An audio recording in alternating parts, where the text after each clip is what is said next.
चिकली हूँ ना बालिक जी, हाथ चोली में डालो ना मालिक जी। मैं लुभाऊंगी ना कान बालिक जी, न सवाद नहीं दूंगी उठ लाली के जी। समझे? अरे सुनो राजा जानिए से छुओ न जानी, मत पावर दिखाओ हथियार के। सुनना चार पाई को मार के नोचे को छोड़ी झाड़ के, ढोलिए में तोरे आज पीबो बियर ढार के।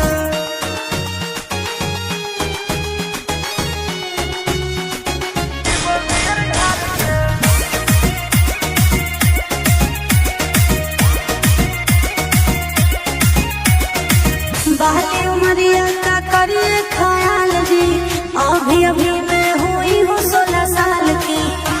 समझिए देसी पौआ अंग्रेजी में मिक्स हो, चुमा ले बमछौड़ी आज फिक्स हो। ऐसे करो न बड़ाई मेरी, छोड़ो न कलाई, बरसात नहीं बातूंगी प्यार के। अच्छा चार पाई को मार के नोचे को छोड़ी झाड़ के, ढोलिए में तोरे आज पीबो बियर ढार के।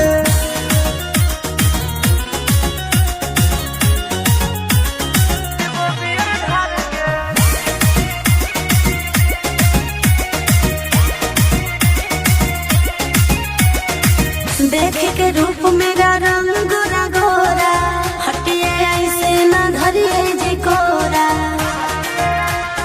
छुए देगे उड़तो आज सिकरेट के धुआं गे, खाली हो तो तोरा लहरा के कुआं गे।